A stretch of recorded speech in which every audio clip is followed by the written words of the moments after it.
नमस्कार मित्रों, स्वागत है आपका YouTube के इस प्लेटफॉर्म संस्कृत ज्ञानम पर।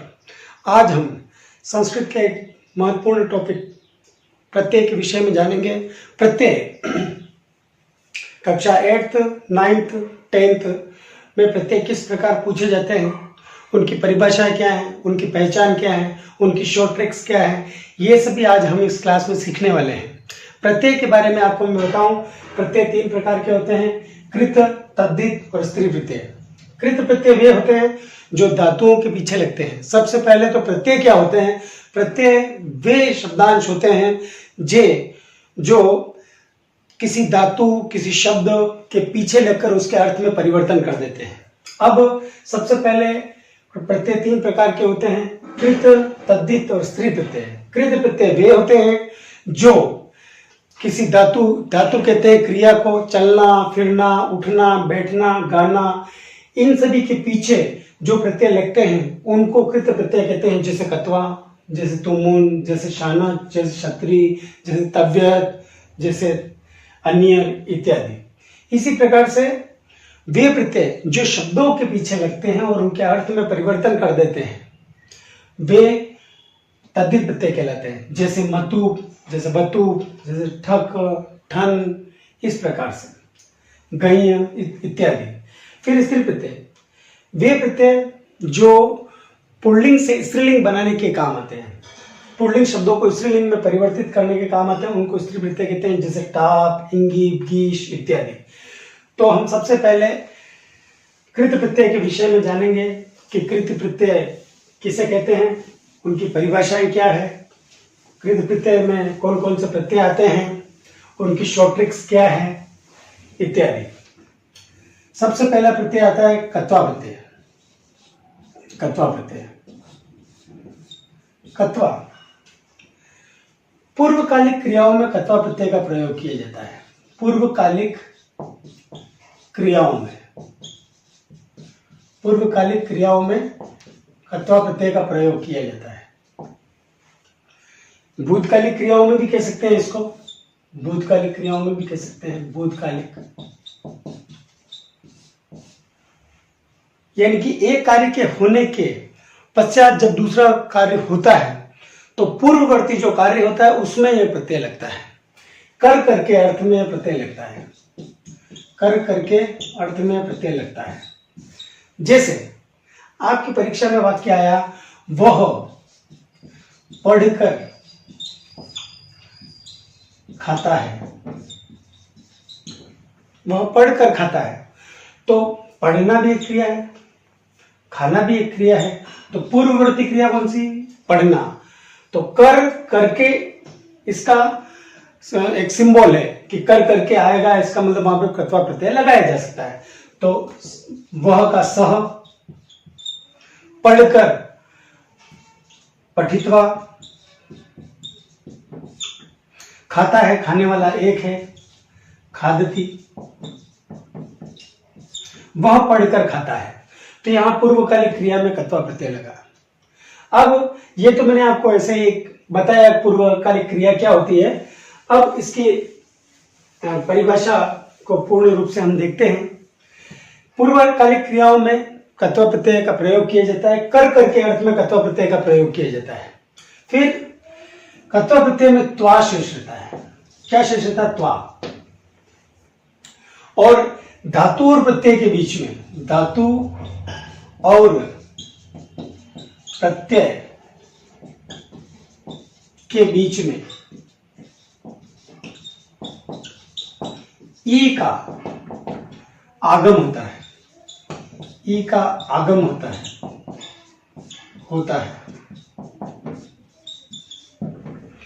प्रत्यय जब हम सीख रहे हैं या कोई भी संस्कृत व्याकरण से संबंधित हम कोई भी ज्ञान लेंगे तो उसमें बार बार कुछ ऐसे शब्द आएंगे: आगम, आदेश, संज्ञा, इत संज्ञा, लोप। तो इन सभी का अर्थ जानना जरूरी होता है। इसके अर्थ को जानने के बिना हम उस गहराई तक उस परिभाषा को समझने में असक्षम हो सकते हैं। इसीलिए मैं आपको जैसे जैसे बीच में कोई भी शब्द ऐसा आएगा तो मैं आपको बताता चाहूंगा ताकि क्या आपको दिक्कत नहीं हो। जैसे आगम, आगम का अर्थ होता है किसी वर्ण के पास में किसी दूसरे जिस वर्ण का आगम हुआ है उसका मित्र बताकर बैठ जाना। जैसे यहां पर देखते हैं पठ धातु में अपन ने कत्वा प्रत्यय लगाया तो उसमें त्वा लगा, और इसमें इसकी शर्त क्या है, धातु और प्रत्यय के बीच में ई का आगम होता है, तो ये ई का आगम हो गया। तो इसमें न तो इस ठ को कोई नुकसान हुआ न इस त को कोई नुकसान हुआ, इसके साथ जुड़ जाएगा, इनमें से कोई लोप नहीं हो रहा किसी का भी, या कोई भी हट नहीं रहा। इस प्रकार से पठित हुआ, ऐसा कैसे लिखा गया।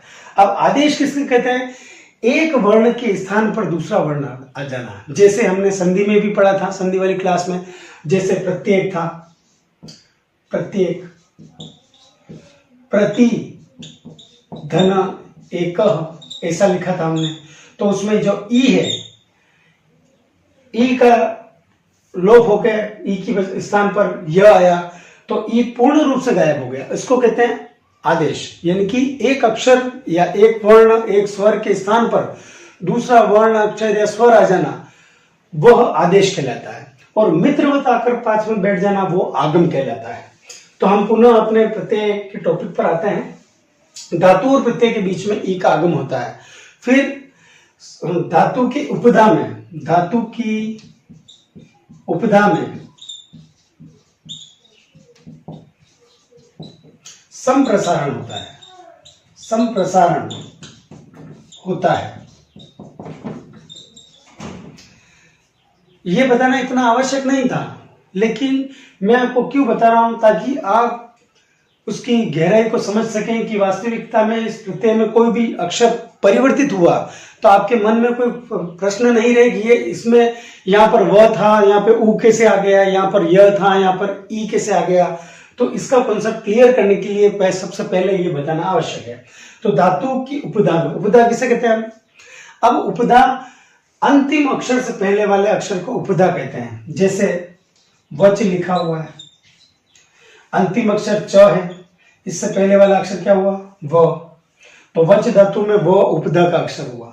तो उपधा में यदि व हो तो उसे संप्रसारण हो जाएगा। संप्रसारण का अर्थ है उ, कहने का मतलब ये य, व, र, ल, ये आदेश के अक्षर हैं। और उपधा इनकी क्या होती है, यण संधि का आदेश है। ये आदेश किसका होता है, ई को, उ को, री को और ली को। इसका उल्टा हो जाना, य की बजाय पुनः ई लिखा जाना, व की बजाय उ लिखा जाना, र की बजाय री लिखा जाना, ल की बजाय री लिखा जाना। जब ये उल्टा हो जाता है उसको कहते हैं संप्रसारण। तो यहां पर जैसे वच है, वच है, तो हालांकि एक नियम और बताना बाकी है, धातु के अंत में ज और च को क हो जाता है, तो यहाँ पे उ आधा क त्वा, उक्त्वा, ऐसा इसका रूप बनेगा। वच में अगर कत्वा प्रत्यय लगाएंगे, हम कत्वा प्रत्यय लगाएंगे तो उक्त्वा रूप बनेगा इसका। अब ये उक्त्वा रूप क्यों बना है, तो इसके बारे में भी मैं आपको बता देता हूं। धातु के अंत में यदि ज और च होगा तो क हो जाएगा। धातु के अंत में ज और च आने पर क हो जाता है, हो जाता है। भ को ब, ध को द हो जाता है। ठीक है, तो इसकी परिभाषा हम पुनः देखते हैं क्या हुआ है इसमें। पूर्वकालिक क्रियाओं में कत्वा प्रत्यय का प्रयोग किया जाता है। सबसे पहले तो एक कार्य के होने के पश्चात दूसरे कार्य का होना बताया गया हो तो पूर्ववर्ती जो कार्य होता है उसमें कत्वा प्रत्यय का प्रयोग किया जाता है। आपकी परीक्षा में कोई वाक्य दे दिया जाएगा और उस वाक्य में आपको बताया जाएगा कि इसमें कौन सा प्रत्यय है। या तो ऐसा पूछा जा सकता है कि जैसे वह घूम कर घर आता है, घूम कर घर आता है, तो घूम कर घूमने का कार्य पहले हो गया। या फिर वह पढ़ कर भोजन करता है या पढ़कर घूमने जाता है। तो इस प्रकार से पहले जो कार्य हुआ है उसमें अंडरलाइन देकर ऐसा पूछ सकते हैं कि इसमें प्रत्यय कौन सा है, या फिर ऐसा पूछ सकते हैं अंडरलाइन देकर कि इसमें प्रत्यय के रूप होंगे, ऐसा कुछ भी पूछा जा सकता है।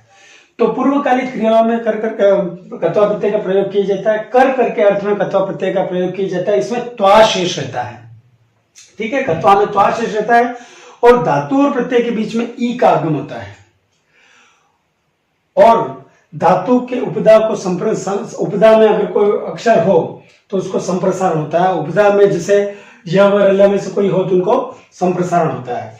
फिर धातु के अंत में ज और च को क, भ को ब, ध को द हो जाता है। यानी कि धातु के उपदा में संप्रसारण भी होता है और धातु के अंत में ज और च को क, भ को ब, ध को द हो जाता है। अब इसको बहुत सारे उदाहरणों के साथ में हम समझने का प्रयास करते हैं कि इसमें कैसे रूप इसके दिखते हैं। जैसे मान लीजिए हमने लिखा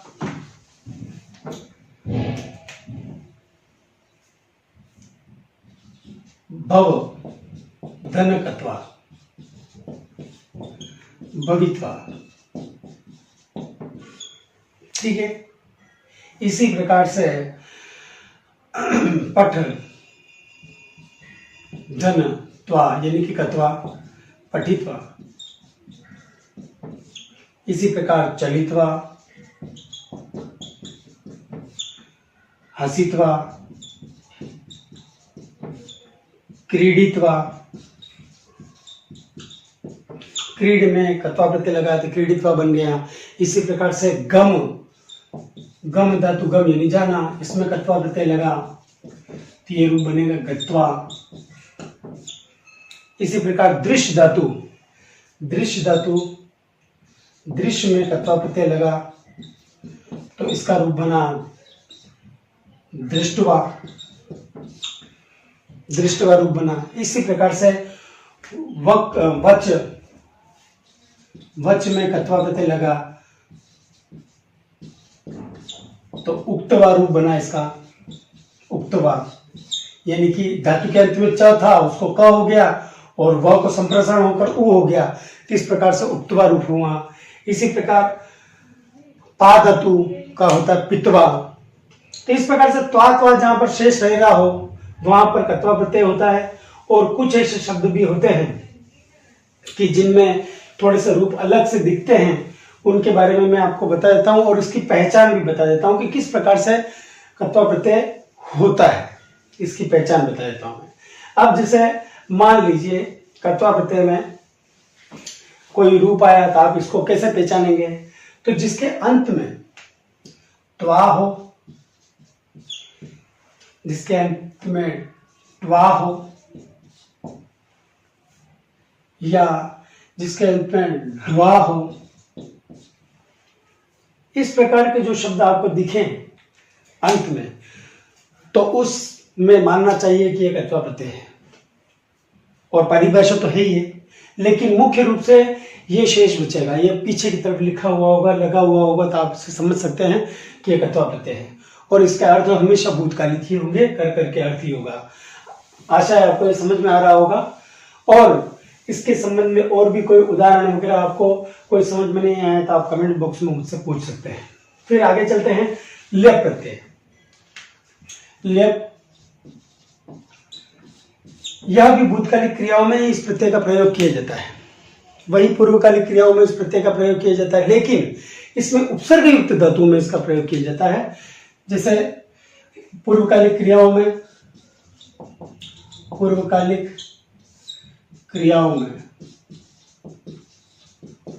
इसका प्रयोग होता है, ठीक है। सबसे पहला तो ये कि पूर्वकालिक क्रियाओं में इसका प्रयोग होता है। दूसरा, उपसर्ग युक्त धातुओं में इसका प्रयोग होता है, ठीक है। फिर तीसरा, इसमें यह शेष रहता है, यह शेष रहता है, ठीक। मुख्य रूप से तीन बातें हैं इसलिए प्रत्यय को समझने के लिए। एक तो पूर्वकालिक क्रियाओं में होता है, इसका भी अर्थ वही कर करके ही रहेगा, कर करके अर्थ में ही होगा ये भी। बस इसमें और कत्वा प्रत्यय में अंतर यह है कि उसमें उपसर्ग नहीं होता, इसमें उपसर्ग होता है। और जिसमें उपसर्ग होगा वहां पर लेप प्रत्यय लगेगा, और जहां पर उपसर्ग का वर्णन नहीं होगा, जिक्र नहीं होगा, वहां पर केवल कत्वा प्रत्यय ही लगेगा, वहां पर ये नहीं लग सकता। इसकी शर्त यही है कि ये उपसर्ग युक्त धातुओं में लगे। अब इसका उदाहरण हम समझते हैं, जैसे वी उपसर्ग, जी धातु प्लस लेप प्रत्यय। लेप में जैसा हमने देखा कि यह शेष रहता है, तो विजित्य, ठीक है। इसी प्रकार से सम उपसर्ग, पठ धातु, लेप प्रत्यय, लेप में यह शेष रहता है, संपठ्य, ठीक। इसी प्रकार और भी बहुत सारे हम उदाहरण अभी देख लेते हैं, जैसे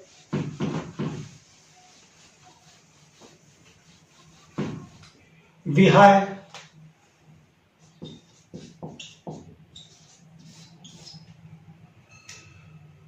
प्रदाय, इस प्रकार के शब्द, विहस्य,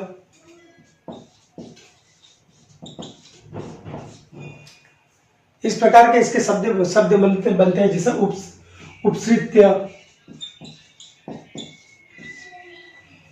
इस प्रकार के इसमें शब्द बनते हैं। अब इसको पहचानने का तरीका क्या है, यह अंत में होगा और आगे उपसर्ग होगा, या ये ज्यादा से ज्यादा त्य अंत में दिख सकता है आपको, या तो त्य अंत में दिखेगा या यह अंत में दिखेगा, और उपसर्ग आगे होगा। तो इसकी पहचान क्या बनी, एक तो उपसर्ग होगा आगे आगे, और उपसर्ग कितने हैं, उपसर्ग 22 है। इसके संबंध में भी मैंने एक क्लास डाल रखी है, और उपसर्ग को याद करने का एक आसान तरीका भी मैंने आपको इसी चैनल पर क्लास में डाल रखा है, कि आप आसानी से उपसर्गों को याद कर सकते हैं। उपसर्ग 22 होते हैं, और इनको सुर में याद करने के दृष्टिकोण से मैंने एक आसान ट्रिक उसमें बता रखी है। आप भी उस क्लास को देखकर और आसानी से इन उपसर्गों को और उनके अर्थों को सीख सकते हैं, और परीक्षा में उसके सही जवाब देख सकते हैं। इसके संबंध में आवश्यकता पड़ी तो मैं एक इस प्रकार की क्लास और आपके सामने लेकर आऊंगा। फिलहाल हम इस प्रत्यय की शॉर्टकट ट्रिक देखते हैं कि सबसे पहले तो उपसर्ग होगा इसमें, उपसर्ग, फिर धातु होगी, और फिर अंत में या तो यह दिखेगा या त्य दिखेगा। अगर ऐसी स्थिति बनती है तो मानिए कि यह लेप प्रत्यय ही है, लेप प्रत्यय ही होगा, क्योंकि अगर उपसर्ग है और बीच में धातु है, अंत में यह हो या त्य हो, तो वहां पर ये लेप प्रत्यय होगा। इस प्रकार से हम इसके आगे देखते हैं वापिस तुमुन प्रत्यय।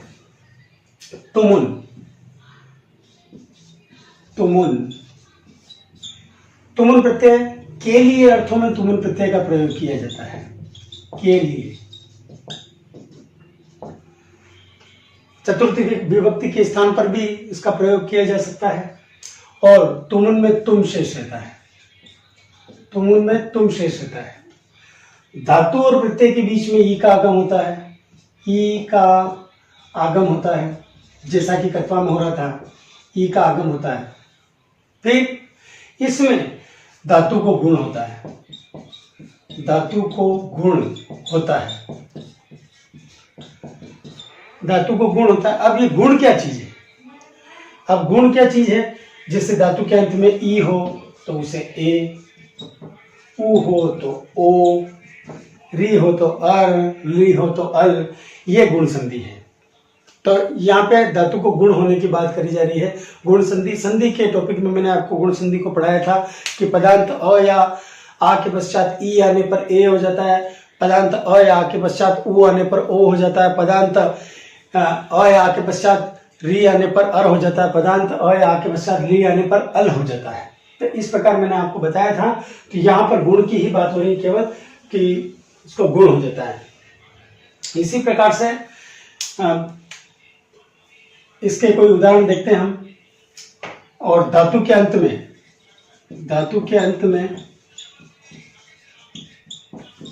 ज और च को क, ध को द, भ को ब हो जाता है।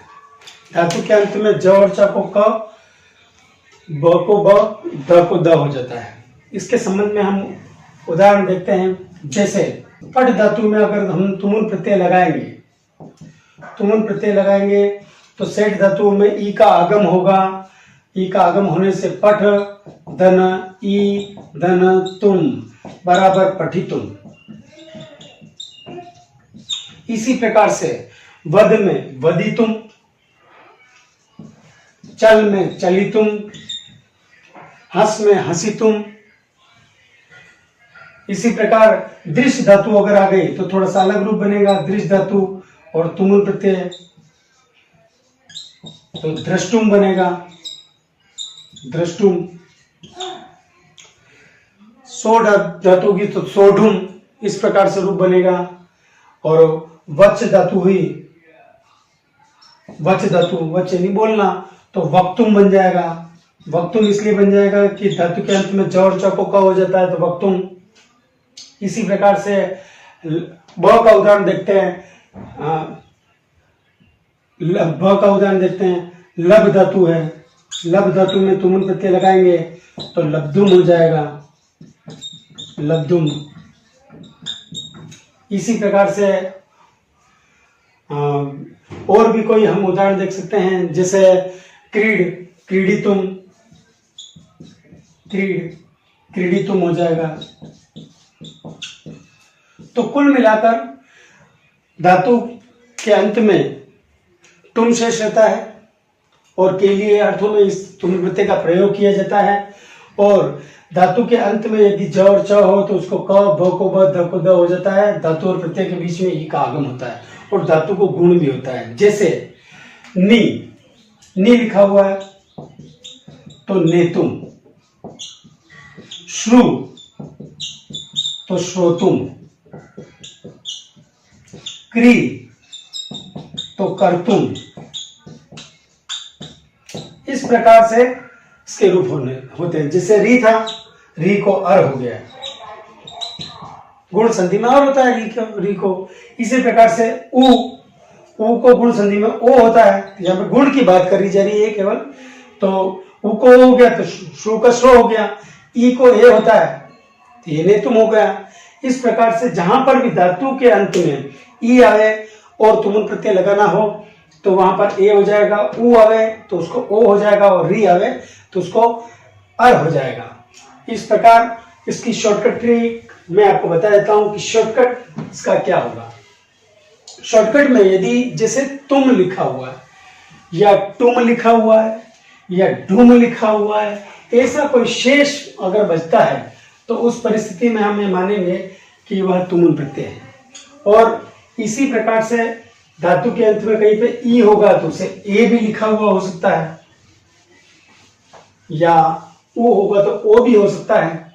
जैसे ई को ई हो तो ए लिखा हुआ हो सकता है धातु के अंत में, उ हो तो ओ हो सकता है, री हो तो अर हो सकता है। इसी प्रकार तुम, ठुम, धुम, इस प्रकार के अंत में ऐसा दिखेगा। और कई धातु प्रत्यय के बीच में ई का आगम भी होता है। इस प्रकार से कहीं पर कॉम्बिनेशन दिखे आपको तो वहां पर तुमुल प्रत्यय ही माना जाएगा। आशा है आपको ये तुमुल प्रत्यय समझ में आया होगा। आगे का प्रत्यय हम देखते हैं तव्यत। तव्यत प्रत्यय भी तुमुल प्रत्यय की तरह ही होता है, लेकिन वह अलग अर्थों में होता है। नियम लगभग ऐसे ही होते हैं। प्रत्ययों के नियम लगभग एक दूसरे प्रत्ययों से मिलेंगे। इसीलिए आप ये ना सोचें कि ये सभी प्रत्यय इतने हैं और इनके नियम याद करने में दिक्कत हो सकती है, ऐसा नहीं है। नियम एक दूसरे से एक जैसे ही होते हैं। जैसे हमने कत्वा में भी देखा था धातु और प्रत्यय के बीच में ई का आगम होता है, तो तुमुल में भी हो रहा है, तव्यत में भी होगा। इसी प्रकार से जब हम देखते हैं कि धातु प्रत्यय धातु के अंत में ज और च को क, भ को ब, ध को द हो जाता है, तो वैसा का वैसा तुमुन में भी होता है। तो इस प्रकार से बहुत सारे नियम ऐसे होते हैं। धातु के अंत में ई को ए, उ को ओ, री को अर हो जाता है, तो जैसे तबियत में होता है वैसे तुमुन में होगा। बहुत सारे नियम एक दूसरे प्रत्यय से मिलते जुलते होते हैं। तो इसीलिए हम देखते हैं जैसे तबियत प्रत्यय है, तबियत चाहिए और योग्य अर्थों में तबियत प्रत्यय का प्रयोग किया जाता है। चाहिए और योग्य अर्थों में तबियत प्रत्यय का प्रयोग किया जाता है। इसमें तव्य शेष होता है। इसके रूप चलते हैं तव्य, तव्या, तव्यम, इस प्रकार से इसके पुल्लिंग स्त्रीलिंग नपुंसकलिंग में रूप चल सकते हैं। और इसमें धातु प्रत्यय के बीच में ई का आगम होता है। ई का आगम होता है इसमें। और धातु के अंत में यदि ई हो तो उसे ए, उ को ओ, री को अर हो जाता है। ठीक है। अब इसमें धातु के अंत में ज और च हो तो उसको क, ब को ब, ध को द हो जाता है। ठीक है। इसके उदाहरण देखते हैं। जैसे पठ, धन, तव्यत। तो पठ तो मूल धातु हुई, उसमें ई का आगम हुआ, प्लस तव्यत में तव्य शेष रहता है, तव्य शेष रहता है। तो इन तीनों को जब हम योग करेंगे तो पठितव्य ऐसा रूप बना। और पुल्लिंग में पठितव्य, स्त्रीलिंग में पठितव्या और नपुंसकलिंग में पठितव्यम। इस प्रकार से इसके रूप बनते हैं। अब दूसरे कोई उदाहरण देखते हैं। जैसे हम दृश्य, धनतव्यत, इसका रूप बनेगा दृष्टव्य, दृष्टव्य।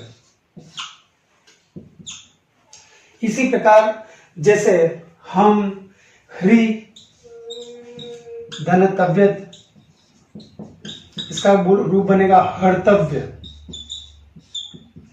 ये री को अर हो गया है। इसी प्रकार नी है प्लस तव्यत, इसका रूप बनेगा नेतव्य। ठीक है। जैसे क्री है में तव्यत प्रत्यय जोड़ते हैं, इसका रूप बनेगा कर्तव्य।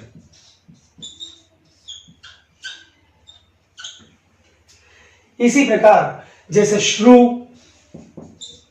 में तव्यत जोड़ने पर इसका रूप बनेगा श्रोतव्य।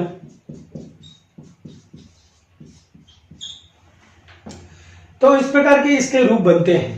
यहां पर मैंने आपको सभी को समझाने का प्रयास किया है। ई का उदाहरण यहां पे दे रखा है। ई को ए हो जाता है तो ई को ए हो गया है। इसी प्रकार से उ को ओ हो गया है।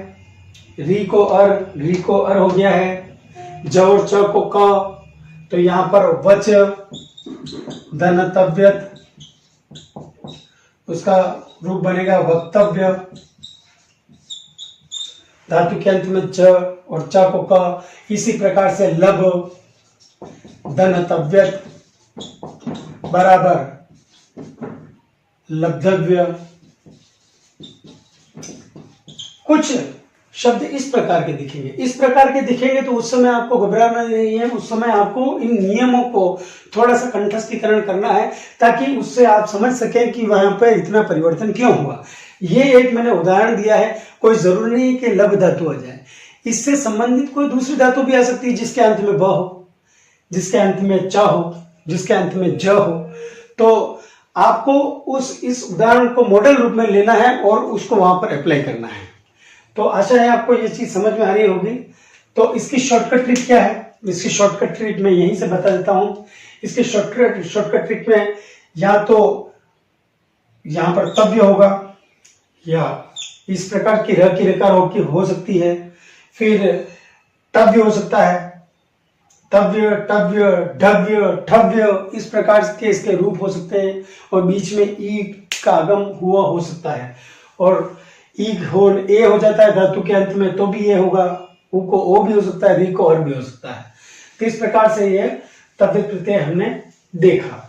अब आगे का प्रत्यय जो है वो अनियर प्रत्यय है। अनियर प्रत्यय भी तद्धित के समान ही होता है उसमें, और अनियर प्रत्यय में थोड़ा सा डिफरेंस है। जैसे अनियर में अनीय शेष होता है, लेकिन वह चाहिए और योग्य अर्थों में ही होता है। जैसे तद्धित प्रत्यय चाहिए और योग्य अर्थों में हो रहा है, वैसे ही अनियर प्रत्यय भी चाहिए और योग्य अर्थों में ही होगा। अनियर चाहिए और योग्य अर्थों में ही अनियर प्रत्यय का प्रयोग होगा, और इसमें अनीय शेष रहता है, अनीय शेष रहता है। ठीक है। और धातु को गुण होता ही होता है। जैसे धातु के अंत में क्री है तो उसका और हो जाएगा। जैसे क्री में अनियर प्रत्यय लगेगा, अनियर में अनीय शेष रहता है, अनीय शेष रह रहा है, तो उस परिस्थिति में इस री को अर हो जाएगा। जैसे क निकला, इसको री को अर हुआ, ये अर पर अनीय, ये परिस्थिति बनी इसकी। तो सबसे पहले दिए क पूरा हुआ, फिर र पूरा हुआ, फिर न जो यहां पर आ रहा है, र आने की स्थिति में इस र के पश्चात यदि अगर ये न आएगा, धातु के अंत में र हो जाता है कहीं पर भी, तो इस न को अण हो जाएगा, तो रूप बनेगा कर्णीय। और इसके रूप चलते हैं कर्णीय, कर्णीया, कर्णीयम, इस प्रकार से। तो धातु के अंत में जहां पर भी र आ जाएगा तो उसको र के पश्चात इस न को अणा हो जाएगा, तो कर्णीय रूप लिखा जाएगा। इसी प्रकार से ह्री है तो हरणीय, ह्री धन अनियर तो हरणीय, हरणीया, हरणीयम। इसी प्रकार से जैसे पठ में अनियर प्रत्यय लगेगा तो पठनीय। इसी प्रकार से वदनीय, चलनीय, हसनीय, इस प्रकार के इसके रूप बनते हैं। इसी प्रकार क्रीडनीय, क्रीड धातु में क्रीड यानी खेलना, उसमें अगर लगेगा तो क्रीडनीय बन जाएगा। इस प्रकार इसके रूप मानने चाहिए। तो अब इसकी पहचान क्या है? इसमें नीय, णीय या अनीय जहां पर अंत में दिखे अपने को, वहां पर ये अनीय प्रत्यय होता है। फिर आता है क्षत्रिय प्रत्यय। क्षत्रिय प्रत्यय, क्षत्रिय रहा एवं हुआ अर्थों में क्षत्रिय प्रत्यय का प्रयोग किया जाता है। रहा और हुआ अर्थ में क्षत्रिय प्रत्यय का प्रयोग किया जाता है। वर्तमान कालिक धातुओं में क्षत्रिय प्रत्यय का प्रयोग किया जाता है। वर्तमान कालिक धातुओं में क्षत्रिय प्रत्यय का प्रयोग किया जाता है, वर्तमान कालिक धातुओं में। और इसमें अत शेष रहता है, अत शेष रहता है, अत को अन हो जाता है, अत को अन हो जाता है। और इसके रूप जो दिखेंगे अपने को, वह हसन, चलन, बदन, हसत नहीं होगा। जब ये धातुओं के रूप में चलेगा तो उस समय इसके अन बन जाएगा। इसको अत शेष रहता है लेकिन अत को अन हो जाता है। अब ये परस्मय पदी धातुओं में होता है। परस्मय पदी धातुओं में यह प्रत्यय लगता है, यह प्रत्यय लगता है। परस्मैपदी धातुओं में यह प्रत्यय लगता है। ठीक है। आत्मनेपदी और परस्मैपदी दोनों धातुएं होती है। आत्मनेपदी में शानित प्रत्यय लगेगा, वो आगे आएगा। ये परस्मैपदी धातुओं में लगता है। अब इसके रूप कैसे चलते हैं? जैसे मान लीजिए पठ, पठ में क्षत्रिय प्रत्यय लगा है तो क्षत्रिय में क्या शेष रहता है? अन्न, तो पठ धन अन्न, पठन। इसी प्रकार से वद में क्षत्रिय प्रत्यय लगा है, अन शेष रहा तो वदन। पठन, वदन, चलन, हसन, रुदन, कुर्वन, शयन, इस प्रकार के इसके लिखन, गच्छन, इस प्रकार के इसके रूप होते हैं। तो इसमें क्या शेष रहता है? अन अन जहां पर शेष रहता हो वहां पर क्षत्रिय प्रत्यय का हम प्रयोग करेंगे और यह परस्मैपदी धातुओं में होगा। वर्तमान कालिक जो धातुएं होती है, वर्तमान कालिक जो अर्थ होते हैं उसमें क्षत्रिय प्रत्यय का प्रयोग किया जाता है। रहा और हुआ अर्थ में क्षत्रिय प्रत्यय का प्रयोग किया जाता है। जैसे इसके रूप होते हैं पठन, चलन, हसन, वदन, गच्छन, कुर्वन, इस प्रकार के इसके रूप होते हैं। यह बिल्कुल ही आसान है समझने के लिए और अंत में मैं इन सभी प्रत्ययों को एक साथ लिखकर इसकी शॉर्टकट की आपको बताने वाला हूं और ये भी बताने वाला हूं कि यह परीक्षा में किस प्रकार से पूछे जाते हैं। फिर आता है शानच प्रत्यय।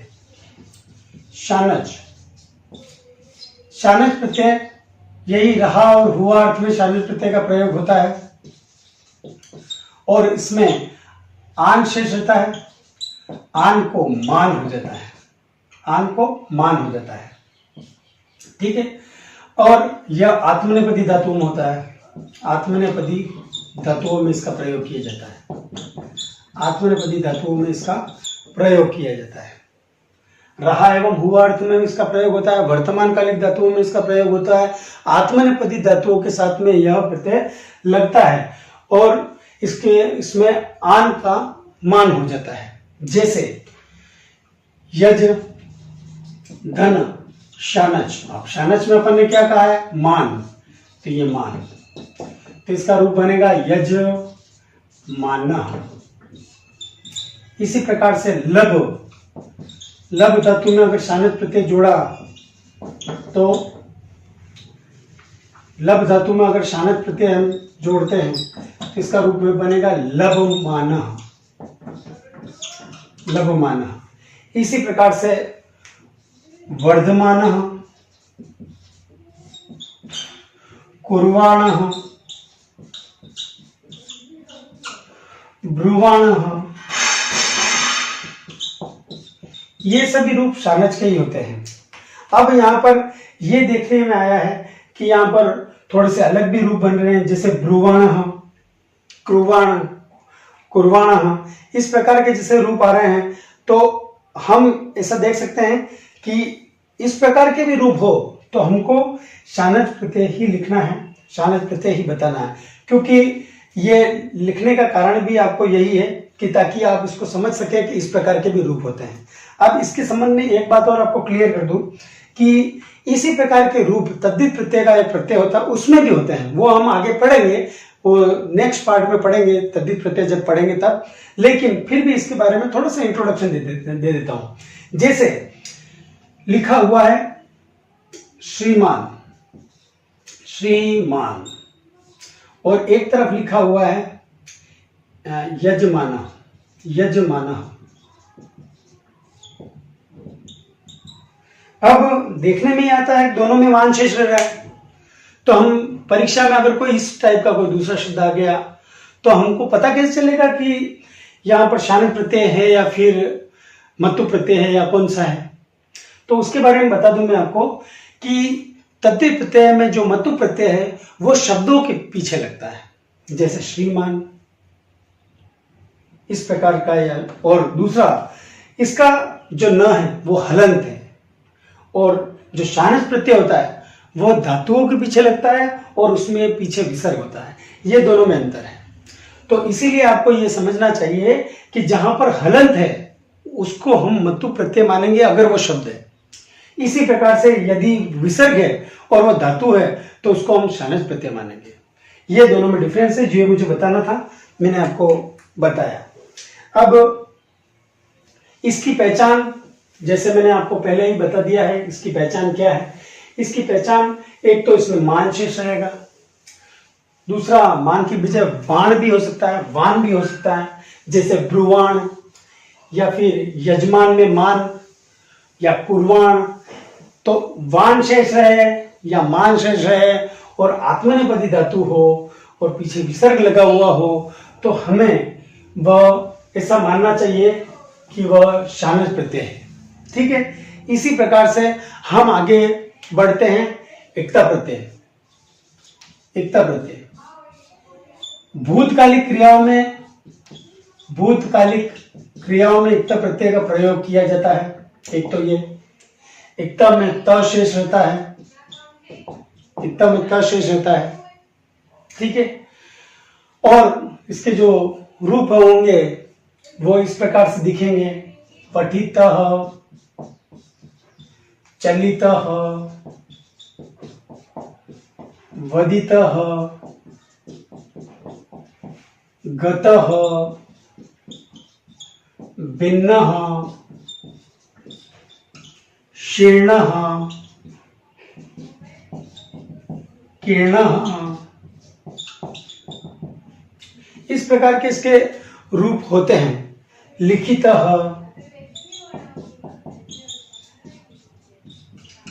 तो हमको क्या पहचाना है, जहां पर तह अंत में दिखे या डबल न अंत में दिखे या फिर जहां पे न अंत में दिखे, इस प्रकार के इत ई की छोटी मात्रा जैसे गमित है, ये इत जहां पर हो, इस प्रकार की जहां पर कंडीशन हो वहां पर एकता प्रत्यय लगता है, ठीक है।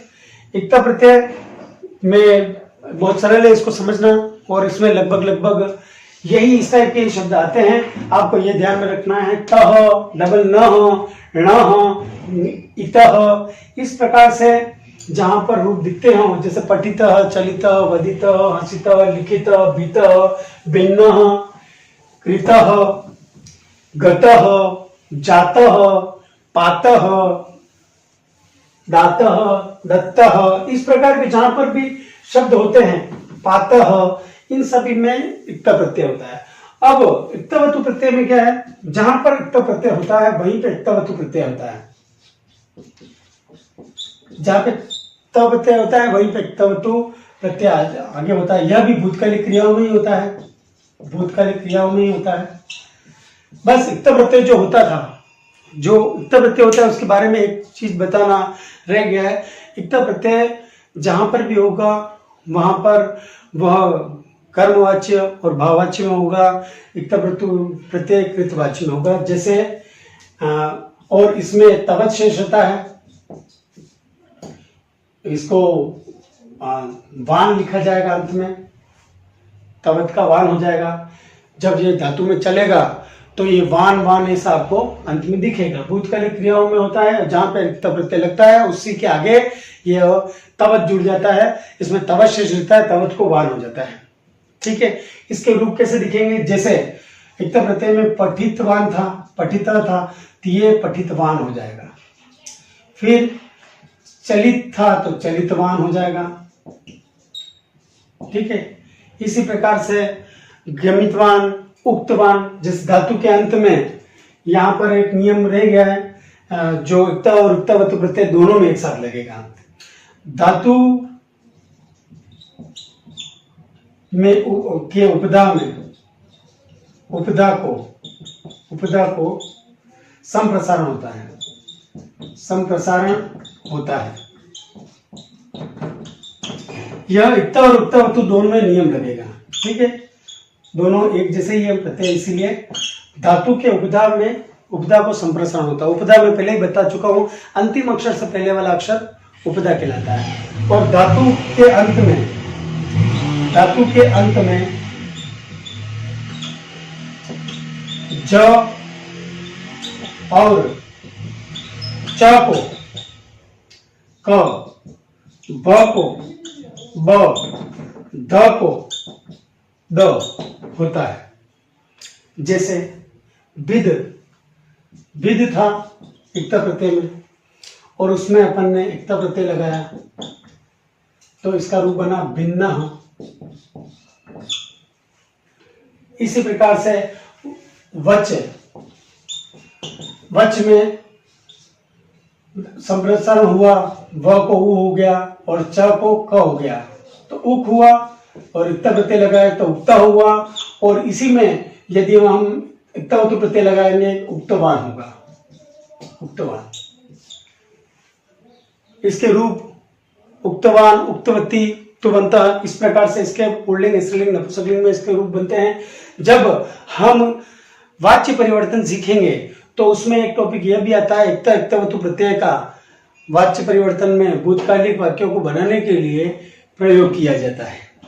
तो इस संबंध में जैसे अपन ने देखा, गतवान, इसके रूप बन सकते हैं गतवान, फिर पठितवान, चलितवान, हसितवान, इस प्रकार के इसके रूप बनते हैं। इसमें भी एक कंफ्यूजन की स्थिति आती है, जैसे वान इसमें भी शेष रहता है और वान वतु प्रत्यय में भी शेष रहता है। तो वतु प्रत्यय का जो वान होता है वो शब्द में होगा, वो तद्धित प्रत्यय है। जैसे बल में वतु प्रत्यय लग जाता है, जो आगे पढ़ाएंगे अपन, तो उससे रूप बनता है बलवान, बल वाला, वो वाला अर्थ में होता है।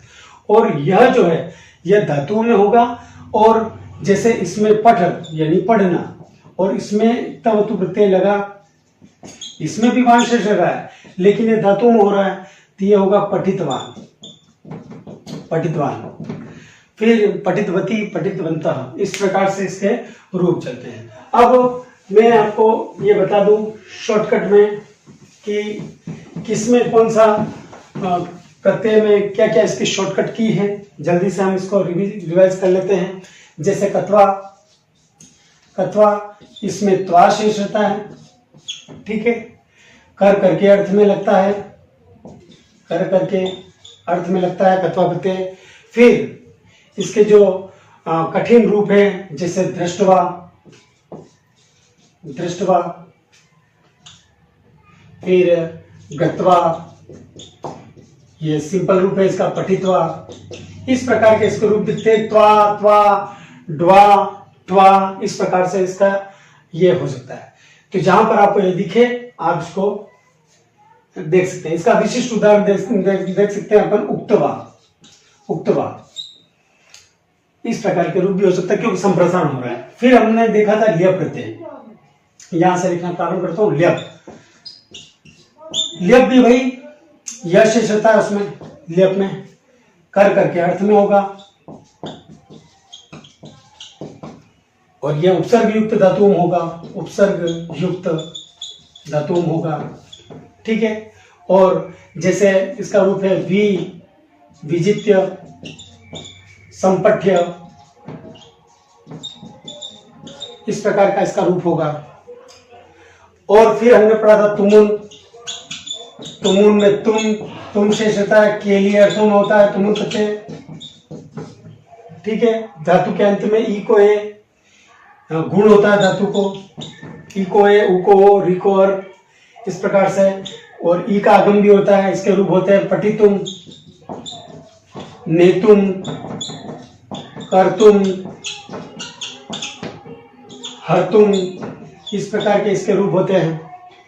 ये हमने देखा था। उसके पश्चात हम देखते हैं कि हमने तव्यत प्रत्यय पढ़ा था, तव्यत और अनियर। ये तव्यत प्रत्यय, तव्यत, इसमें तव्य शेष है, ठीक है, चाहिए अर्थ में इसका उपयोग होता है। इसमें भी धातु को गुण होता है और संप्रसारण भी होता है। जैसे पठितव्य, नेतव्य, कर्तव्य, हर्तव्य, इस प्रकार के इसके रूप होते हैं, ठीक है। और धातु के अंत में ज और चको का होता है, जैसे वक्तव्य, इस प्रकार के इसके रूप बनते हैं। फिर अनियर में हमने देखा था अनिय शेष होता है, चाहिए और योग्य अर्थों में ये भी प्रयोग होता है, चाहिए और योग्य अर्थों में, ठीक है। जैसे पठनीय, चलनीय, हसनीय, करणीय। अब इसमें करणीय ना को आना हो गया, इस प्रकार का हमको हरणीय ऐसा समझना चाहिए। फिर हमने आगे देखा था वापिस क्षत्रिय प्रत्यय, क्षत्रिय में रहा हुआ अर्थ में होता है, अत को अन्न हो जाता है, इसके रूप होते हैं पठन, चलन, हसन, वदन, इस प्रकार के इसके रूप थे।